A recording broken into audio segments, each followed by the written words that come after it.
요즘 TV를 보면은 AI라고 하는 말을 많이 듣게 되죠. 인공지능이라고 해서 스스로 생각하고 스스로 일을 할 수 있는 그러한 로봇이나 그런 컴퓨터를 말을 합니다. 얼마나 그것이 요즘 발전이 됐냐면은 이제 스스로 명령어 몇 개만 해도 영상을 하나 만들어내는 그런 수준이 되었습니다. 준비된 영상이 있는데 우리 한번 같이 볼까요? 네, 한번 보겠습니다. 챗GPT를 만든 오픈 AI사가 글을 입력하면 내용에 맞는 동영상을 만들어주는 인공지능 모델을 공개했습니다.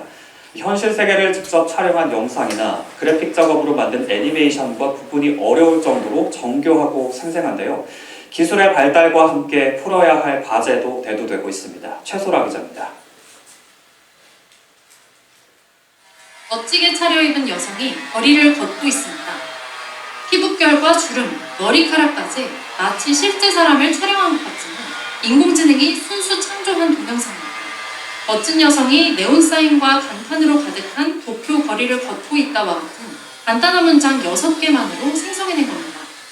이미 멸종한 동물인 매머드가 눈보라를 일으키며 설원을 달리는 영상부터 절벽으로 하얗게 부서지는 파도의 모습을 드론으로 촬영한 듯한 영상까지 모두 오픈 AI의 새로운 모델 토라가 만들어낸 겁니다. 토라는 글을 동영상으로 만들어주는 이른바 텍스트 투 비디오 모델인데 글로 된 요청을 이해할 뿐 아니라 글에 묘사된 것들이 실제 세계에서 어떻게 존재하는지까지 이해한다고 오픈 AI는 설명했습니다. 네.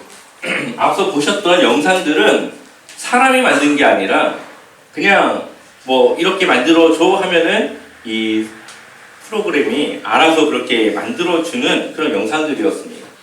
예전에 이런 영상을 만들려면은 굉장한 인력이 필요하고 뭐 촬영 장비라든지 막강한 그 예산들이 필요했지만 이제는 완벽하진 않지만 그러한 영상들을 손쉽게 만들 수 있는 시대가 되었다는 거죠. 영상을 하나 더 볼 텐데요. 이번에는 로봇에 대한 영상을 한번 보도록 하겠습니다.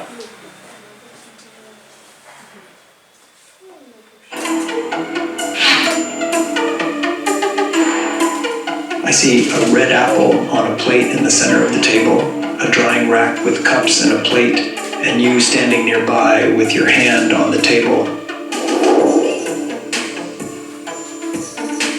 Can I have something to eat? Sure thing.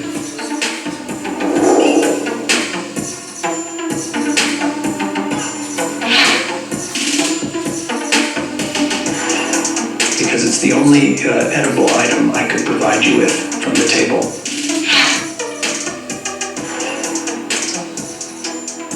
Where do you think the dishes in front of you go next?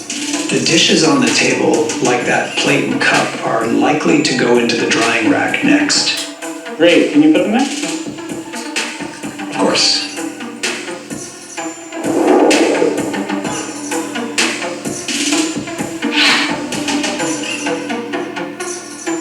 I think I did pretty well. The apple found its new owner, the trash is gone, and the tableware is right where it belongs.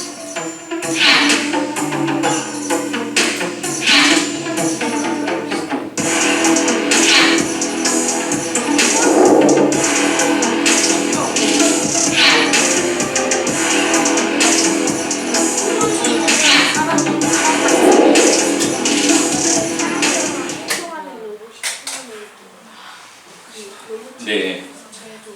이제는 로봇이 옛날 같지가 않죠. 예전에는 손가락 하나 이렇게 움직이는 것도 로봇에게는 힘든 일이 되었는데 이제는 뭐 정확하게 사과를 인식하고 짚고 건네주기까지 합니다. 알려주지 않아도 프로그래밍된 그 프로그램들을 통해서 스스로 사고를 하고 판단을 하고 그 규칙을 파악을 해서 접시가 있는 곳은 접시로 또 컵이 놓여지는 곳엔 컵이 놓여지는 것을 그 스스로 하고 있죠. 스스로를 평가하기를 굉장히 자신이 다 잘했기 때문에 좋게 스스로를 칭찬하는 것을 보게 됩니다. 요즘 로봇들은 신경망도 있어서 여러 가지 이제 카메라로 볼 뿐만 아니라 그것을 이제 좌뇌 우뇌가 따로 있어서 판단하고 생각하고 그게 점점 이제 학습이 돼서 업그레이드가 되는 그러한 시대이죠. 어린 시절에 로봇캅 아니면 터미네이터와 같은 그런 로봇 영화를 보면서 야 정말 미래에는 과연 저런 것들이 있을까 생각했던 것들이 현실 세계에 지금 하나하나 적용이 되어져 가고 있습니다. 이제는 사람들은 우주를 바라보고 있고 우주의 정거장과 여러 가지 발전 시설들과 심지어 달에 농사를 지을 생각까지도 하고 있습니다. 저는 이러한 것들을 보면서 하나님이 주신 인간의 아주 많은 능력들 중에 정말 큰 능력 중에 하나는 바로 이 상상이라고 하는 것이죠. 미래를 꿈꾸는 것에 대한 그러한 것은 하나님이 주신 능력 중에 아주 큰 능력 중에 하나라고 생각이 듭니다. 이것은 신의 영역과 같기 때문에 그렇습니다. 이 세상의 어떤 피조물도 상상을 하거나 미래를 꿈꾸거나 미래를 바꾸지 못합니다. 오직 인간만이 미래, 10년 뒤, 100년 뒤의 일들을 생각하면서 그것을 조금씩 현실화 시켜 나가는 것이 가능하게 된 것이죠. 얼마나 대단한 능력입니까? 이것은 하나님의 형상을 따라 만들어진 우리 사람에게만 주어진 능력입니다. 왜 하나님은 우리에게 상상하게 하셨고 미래를 꿈꾸게 하셨을까요? 그것은 우리가 불가능하다라고 생각하는 하나님의 일들을 믿고 따라 살아갈 수 있도록 하신 것이라고 생각이 듭니다. 성경을 보면 하나님은 하나님의 사람들에게 미래를 꿈꾸게 하십니다. 그리고 그것을 현실로 이뤄내시는 것을 보게 되죠. 아브라함은 자식이 하나도 없었죠. 근데 그에게 모래알과 같은 수많은 자손들을 주시겠다 약속하십니다. 그리고 그에게 100세가 된 그때에 이삭이라고 하는 그 아들을 주셨고 그 아들을 시작으로 수많은 자손들을 그는 보지 못했지만 지금까지도 그 자손들이 살아가고 있는 것을 보게 됩니다. 또한 하나님은 요셉에게 꿈을 주셨고 그 꿈을 하나님은 이루시고 현실로 만들어 가십니다. 모세에게 가나안 땅이라고 하는 미래를 약속하셨고 이 모세는 가나안 땅을 들어가지 못했지만 여호수아를 통해서 가나안 땅에 이스라엘 백성들이 들어가서 정착해 살아갈 수 있도록 그들을 인도하시죠. 늘 미래를 꿈꾸게 하시고 그 미래를 현실로 만들어내시게 하나님은 우리를 인도하여 주십니다. 그 외에도 하나님은 많은 사람들에게 비전을 주셨고 하나님의 말씀에 순종하며 살아가는 그 사람들을 통해 그 비전을 이루시고 그 비전이 이 현실로 바뀌어지는 것들을 우리로 하여금 보게 하십니다. 예수 그리스도의 죽음과 부활도 하나님의 계획이었고 약속이었습니다. 그리고 하나님은 그것을 이루어내셨고 이제 우리에게도 그 부활을 주셨다는 거죠. 그렇다면 하나님은 우리에게 어떠한 비전을 꿈꾸며 살아가길 원하실까요? 결론적으로 말하면 하나님은 우리가 이 땅을 하나님의 나라로 만들어 나가길 원하신다는 겁니다. 우리가 지난번 신명기를 보면서 이 신명기의 말씀은 이스라엘 백성들이 그냥 가나안 땅에 들어가서 살아가는 그 삶의 양식이 아니라 그 땅을 하나님의 나라로 세우기 위한 하나님의 말씀을 담고 있는 그러한 신명기적 말씀이라고 말씀을 드렸습니다. 이제 이스라엘은 가나안 땅을 곧 들어가게 될 것입니다. 요단강만 건너면 가나안 땅이고 그토록 원했던 가나안 땅을 들어갈 수 있게 된 것입니다. 그들은 40년간 그 가나안 땅만을 바라보고 그렇게 살아왔는데 드디어 그 정복의 때가 된 것이죠. 그런데 하나님이 이스라엘을 가나안 땅으로 인도하시는 이유는 우상으로 가득 찬 그 죄로 물든 가나안 땅을 하나님의 거룩한 나라로 만들고자 하시는 것이었습니다. 그래서 하나님이 통치하시는 나라는 어떤 나라인가? 그 나라는 다른 나라들과 어떻게 다른가를 하나님은 보여주고 싶었고 그리고 그러한 모습들을 통해 이스라엘 백성들을 통해 하나님의 백성들이 늘어나기를 원했던 것이죠. 그러한 모습을 바라본 사람들 중에 이 라합이라고 하는 여인은 하나님의 백성이 되었고 예수 그리스도를 낳는 그 대를 잇는 그 사람 중에 한 사람이 되었던 것을 보게 됩니다. 그래서 하나님은 하나님의 나라를 세울 수 있는 율법을 주신 것이죠. 우리가 흔히 말하는 이 십계명, 이 십계명은 하나님이 사람에게 주신 율법이고 그 율법을 통해 하나님의 나라를 세워나갈 수 있는 것입니다. 그런데 이때 당시에 주변의 나라들의 이 법을 보게 되면은 십계명과 많은 부분 유사한 걸 보게 됩니다. 그러니까 하나님이 주신 십계명은 뭐 다른 나라들의 법과 아주 다른 그런 법이 아니라 이스라엘 백성들도 이미 익숙히 알고 있었던 그런 법이었고 사람들이 익숙하게 잘 알고 있는 그런 법이었지만 그 법을 하나님이 주셨다는 것. 그리고 그 법의 핵심은 이 사람의 생명을 중시한다라고 하는 그러한 특별함을 가진 하나님의 법이었다는 것을 보게 됩니다. 그래서 하나님은 그 백성들에게 법을 주셨고 그 법을 따라 살아가는 이 이스라엘을 통해 하나님의 나라가 이 땅 가운데 세워지는 것을 보여주고 싶으셨습니다. 그리고 모세는 이제 자신의 얼마 남지 않은 시간을 이스라엘 백성들을 가르치고 또 그들이 어떻게 이 십계명을 삶 속에서 적용하며 살아갈 것인가를 이야기하며 자신의 인생을 마무리하게 되는 것을 보게 됩니다. 그래서 신명기 12장부터 26장까지를 보게 되면은 십계명의 1계명에서부터 10계명까지 어떻게 우리의 삶 속에 적용되어질 수 있는가를 예를 들어서 설명하는 것들을 보게 됩니다. 그리고 이스라엘 백성들은 하나님의 주신 법을 지킴으로써 가나안 땅을 하나님의 거룩한 나라로 바꿔 나갈 수 있고 하나님의 백성으로 그들은 살아가게 되는 것이죠. 그렇다면 그 내용들이 어떠한 내용들이 있는지를 우리 한번 몇 가지만 보도록 하겠습니다. 우리가 오늘 읽었던 본문의 말씀 신명기 22장 1절과 2절의 말씀을 같이 읽어보겠습니다. 함께 읽겠습니다. 내 형제의 소나 양이 잃은 것을 보거든 못 본 채 하지 말고 너희는 그것들을 끌어다가 내 형제에게 돌릴 것이요 내 형제가 내게서 멀거나 또는 내가 그를 알지 못하거든 그 짐승을 내 집으로 끌고 가서 내 형제가 찾기까지 내게 두었다가 그에게 돌려줄지니. 아멘. 하나님이 이스라엘 백성들에게 주신 법은 개인의 재산권을 보장하는 그런 내용을 담고 있습니다. 보통 이때 당시 사람들은 주인이 없는 것을 보게 되면 그것을 자기 걸로 삼겠죠. 지금도 수많은 나라에서는 남의 것이 자신의 손에 들어오면 그것이 자기 것이라고 생각하는 많은 사람들이 있습니다. 물론 저희 대한민국은 남의 것을 줍거나 습득하면 그것을 찾아주는 일들이 여기에 만연해 있지만 그렇지 않은 나라들과 그렇지 않은 사람들은 더 많다는 것이죠. 특히나 법이나 권리 같은 이러한 법들이 제대로 갖춰지지 않았던 이때 당시에는 이 소 한 마리를 내가 가질 수 있다는 게 얼마나 그 사람들에게 큰 유익이겠습니까? 그러니 지나가다가 소가 한 마리 길을 잃어버려서 헤매고 있다면은 그것을 어떻게든 자신의 집으로 끌고 가려고 했을 겁니다. 그런데 하나님이 주신 이스라엘에게 주신 법에는 그것을 돌려줘라.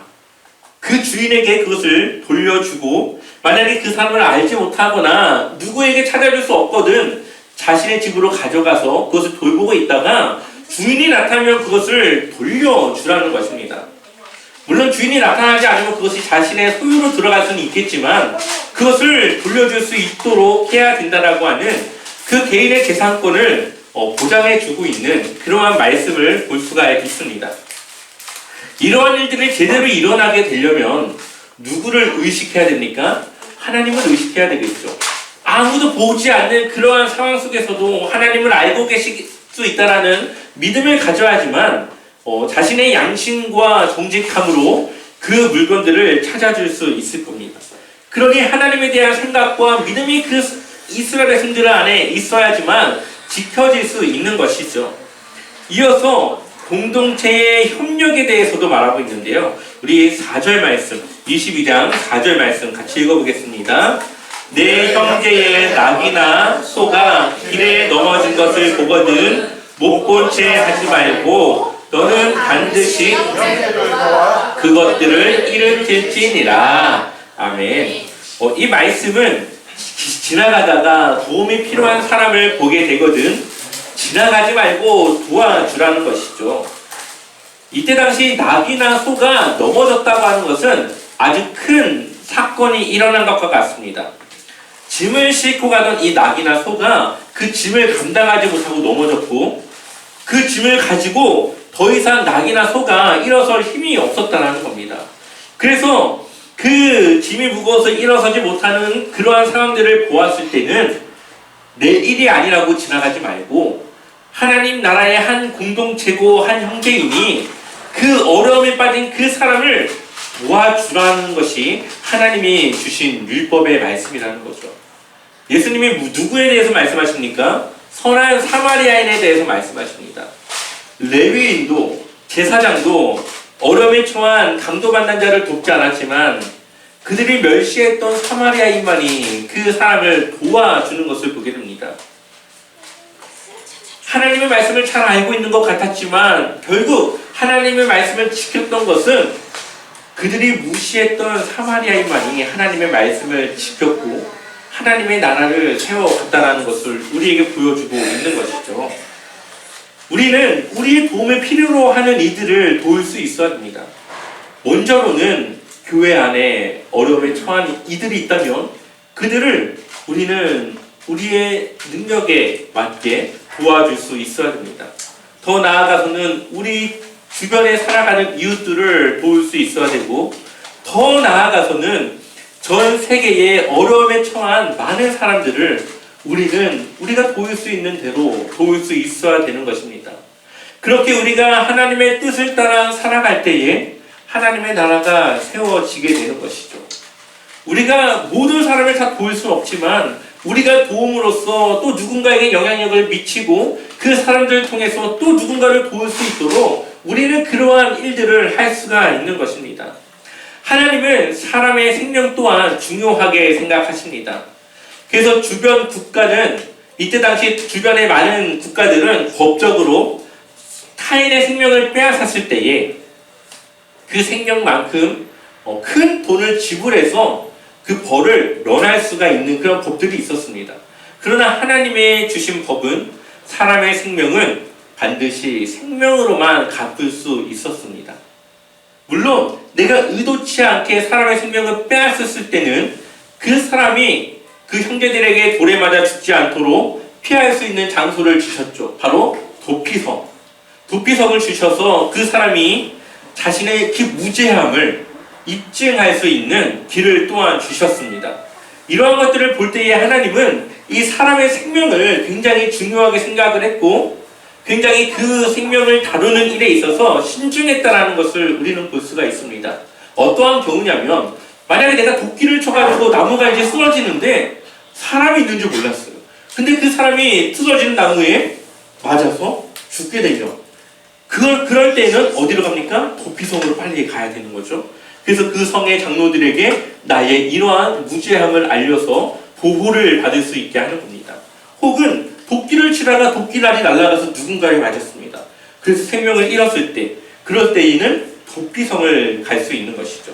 우리 한번 신명기 19장 10절 말씀을 읽어보겠습니다.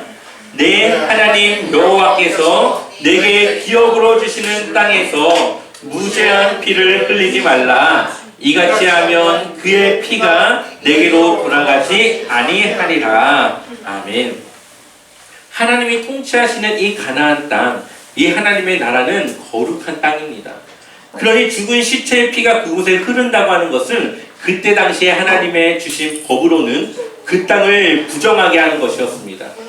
그 땅이 더럽혀지는 것을 하나님은 원하지 않으셨고 그것을 막기 위해서 무죄한 자의 피가 흘리지 않도록 그것을 보호하셨다는 거죠.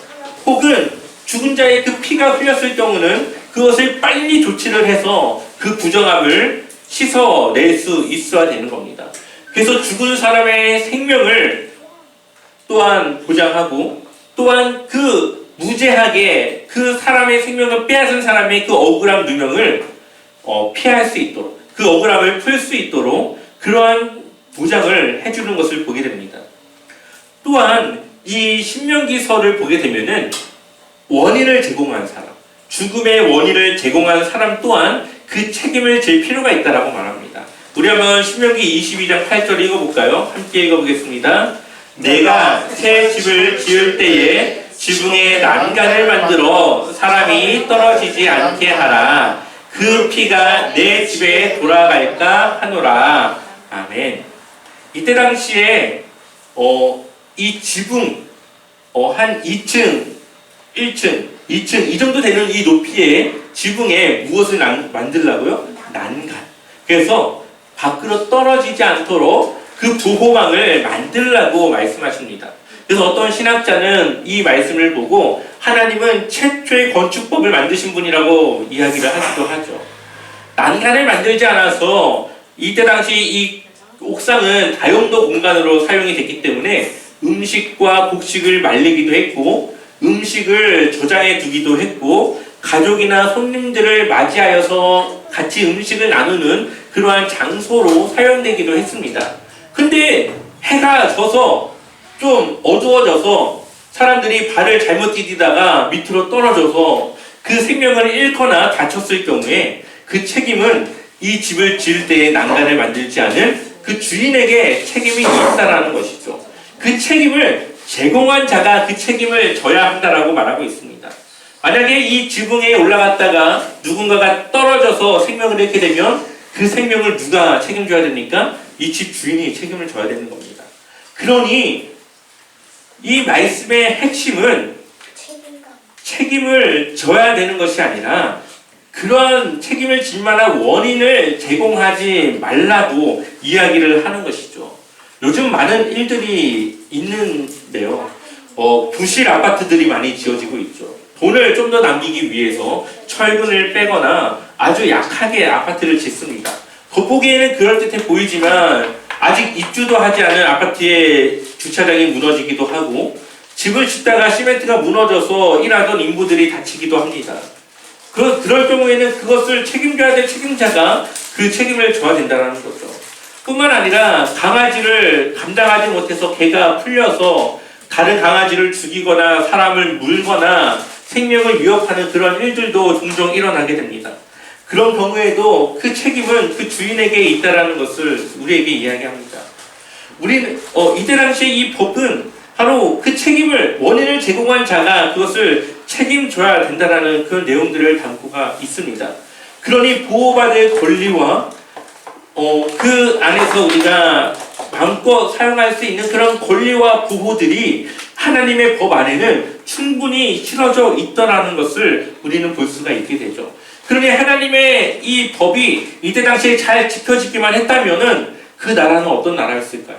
굉장히 주변 국가들이 부러워할 만한 나라, 이상적인 나라, 정말로 먹을 것이 없어서 배고파하는 사람들에게는 정말 저 땅에서 살고 싶어하는 그러한 나라가 되었을 겁니다. 하나님은 바로 그러한 나라를 만들고 싶어 하셨고 바로 그러한 나라가 하나님의 나라라는 것을 우리에게 보여줍니다.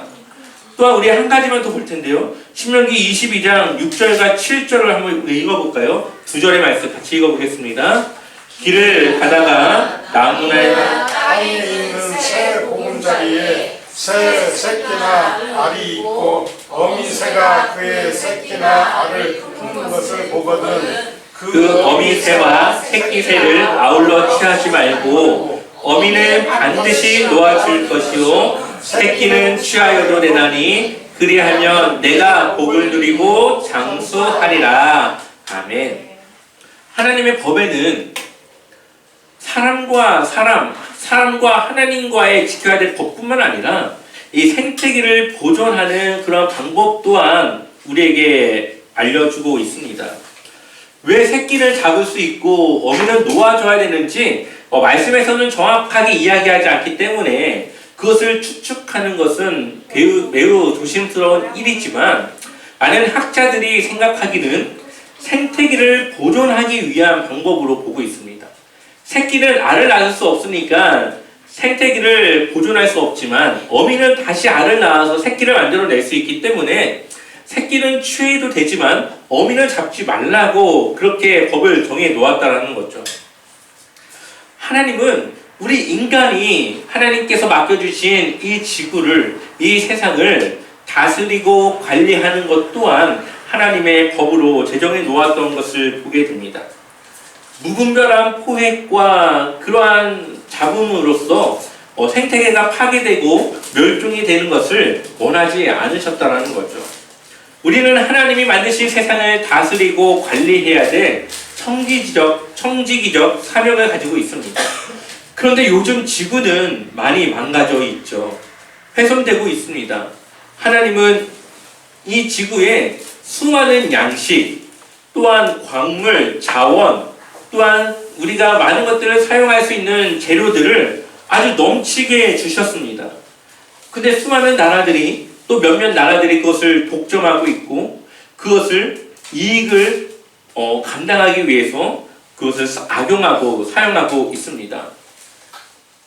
얼마나 많은 음식들이 벌어지고 있고 얼마나 많은 쌀들이 벌어지고 있습니까? 그 벌어지는 쌀을 모으면은 그 가난한 사람들에게 충분히 나눠주고도 남을 만한 그런 양식이라고 말을 합니다.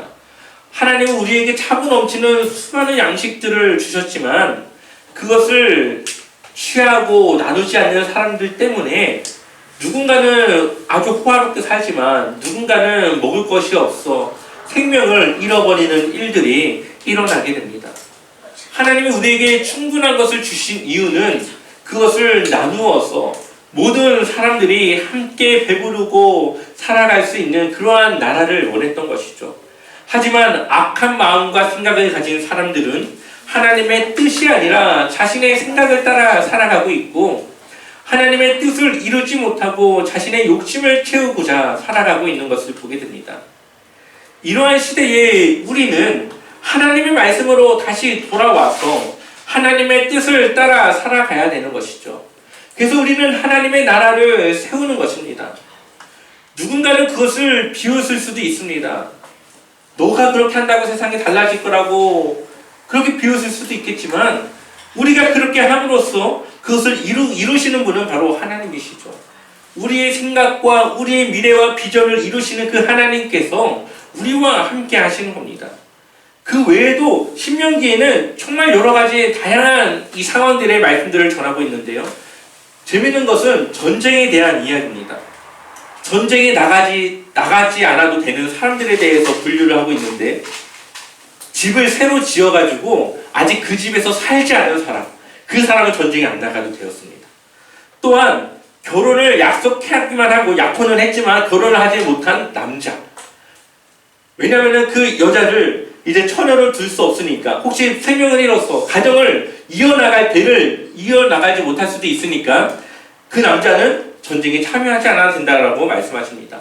또한 포도원 밭을 읽었는데 아직 그 열매를 맛보지 못한 사람, 그 사람도 전쟁에 참여하지 않아도 되었고 하다못해 전쟁에 참여해야 되는데 너무 무서워서 참여하고 싶지 않은 사람, 그 사람도 참여하지 않도록 하나님은 이 법을 만들었습니다. 이렇게 저렇게 다 빠져나가면 전쟁을 누가 할까요? 하지만 하나님은 이 전쟁이 하나님께 속한 것이라는 것을 그들에게 알려주시기 위하여서 그 사람들이 새 집에서 살아갈 권리를 누리고 또한 한 가정을 이룰 수 있도록 그들을 가정을 보호하시고 또한 무서워하는데 굳이 그곳에 나가고 싶지 않은 사람을 억지로 내보내지 않는 그 사람의 그 의지와 의견을 존중하시는 그 하나님의 법을 이 안에 담고 있습니다. 얼마나 이상적인 나라입니까?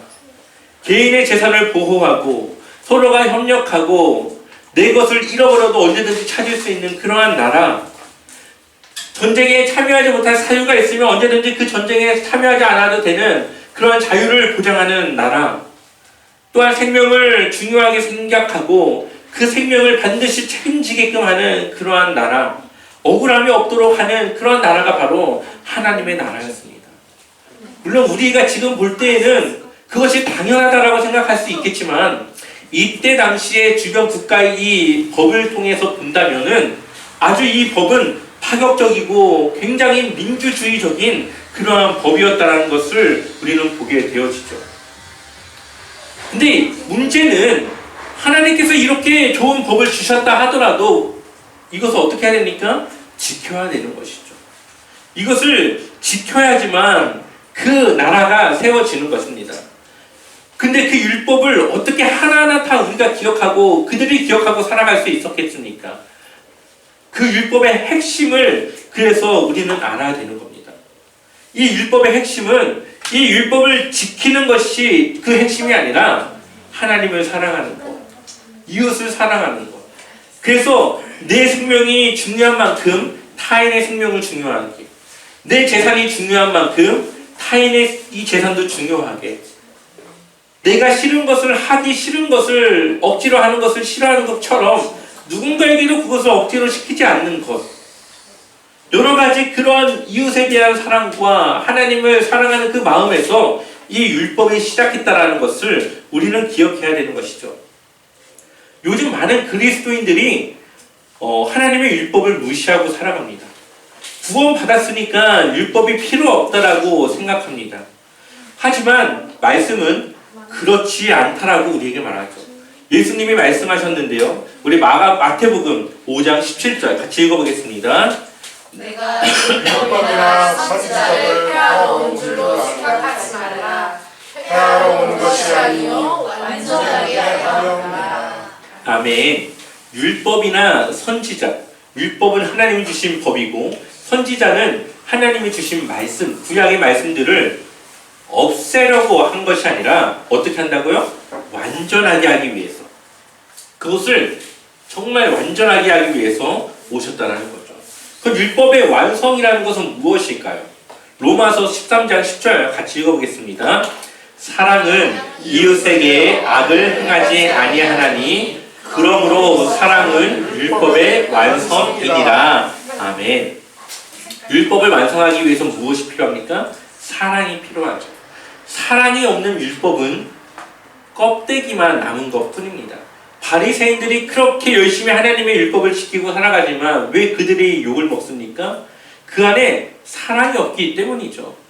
이웃을 사랑해서 그 율법을 지키는 것이 아니라, 하나님을 사랑해서 그 율법을 지키는 것이 아니라 내가 인정받고 내가 존중받고 내가 그들과 다르다라는 것, 그들보다 더 나은 삶을 살아가고 있다는 것을 과시하기 위해서 그들은 율법을 지켰기 때문이었습니다.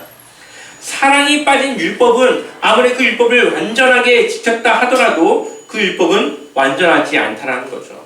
우리가 율법을 지킨다라고 하는 것은 구원을 받기 위해서 지키는 것이 아니라 우리가 구원을 받았기 때문에 하나님이 주신 율법을 지키는 것입니다. 우리가 하나님의 백성이라고 하는 것을 드러내고 나타나기 위해서 우리는 하나님의 율법을 지키는 것입니다. 그리고 그 율법의 시작은 바로 하나님을 사랑하는 것과 이웃을 사랑하는 것에서부터 시작하게 된 것이죠. 그러니 하나님의 나라는 무엇으로 지어지는 겁니까? 사랑으로 지어지는 겁니다. 하나님을 사랑하기 때문에 그분의 뜻을 따라 우리가 이웃을 사랑하는 것이죠. 그리고 이웃을 사랑함으로써 우리는 하나님의 뜻을 이루어 나가는 것입니다. 내 이익을 생각하면 그럴 수 없겠지만 하나님의 기쁨을 생각하면 우리는 순종할 수 있는 것입니다. 율법은 하나님의 공동체를 이루기 위한 것입니다. 구원받은 나를 통해서 하나님 나라의 공동체를 세워나갈 수 있습니다. 그러니 구원받은 우리는 내가 구원받았으니까 끝나는 것이 아니라 나를 통해서 내가 속한 공동체가 변화되어지도록 우리는 거기에 힘을 쓰며 살아가야 되는 것이죠. 하나님의 나라를 이 땅 가운데 세우는 것은 불가능한 일이라고 우리는 생각합니다. 하지만 하나님의 능력이 함께하면 언젠가 이 땅은 하나님의 나라가 세워지게 될 것입니다. 우리는 그것을 위해서 노력하며 헌신하며 살아가면 됩니다. 누가 뭐라 해도 우리는 하나님이 주신 법을 따라 살아가야 하고, 그래서 여러분의 가정과 교회와 직장과 또 여러분들이 만나는 모든 사람들 안에 이러한 하나님의 나라가, 그 법이 이루어지도록 우리는 그렇게 살아가야 합니다. 우리는 하나님이 주신 비전이 있기 때문에 그 가운데 헌신하며 살아가면 우리의 상상이 현실이 되듯 하나님의 비전은 현실로 살아가게 될 것입니다. 여러분들의 가정이, 이 교회가, 여러분들의 직장과 사업장이 그렇게 바뀌어질 수 있다는 거죠. 그러니 우리는 늘 꿈을 꿔야 하고 미래를 바라봐야 합니다. 지금의 현실의 그 부족함을 바라보고 또 거기에 우리가 정착하여 살아가는 것이 아니라 그것의 변화됨과 바뀌어질 것과 새롭게 우리가 살아갈 그 날들을 바라보며 우리는 그것을 꿈꾸며 나아가야 되는 것이죠.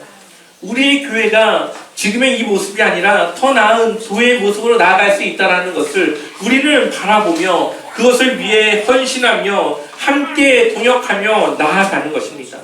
그렇게 할 때에 아브라함의 생각을, 아브라함의 꿈을, 비전을 이루어 주신 것처럼 우리의 비전을 이루셔 주실 것입니다. 하나님은 할 수 있습니다. 하나님은 이루어 주십니다. 우리가 해야 할 것은 순종이고 헌신입니다.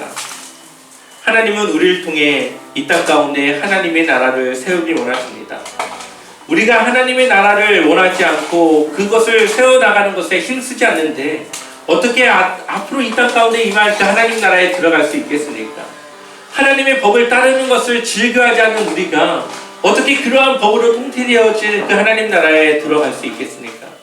그러니 우리가 살아갈 하나님 나라는 지금부터 시작되어지는 것이고 지금부터 우리가 살아가는 것입니다.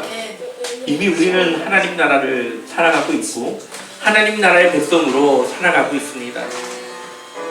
완전하진 않지만 그 완전한 하나님 나라가 이 땅 가운데 하나님을 통해 세워질 때까지 우리 그렇게 늘 꿈꾸며 미래를 바라보며 하나님의 기쁨을 위해 살아가시길 주님의 이름으로 간절히 축원합니다.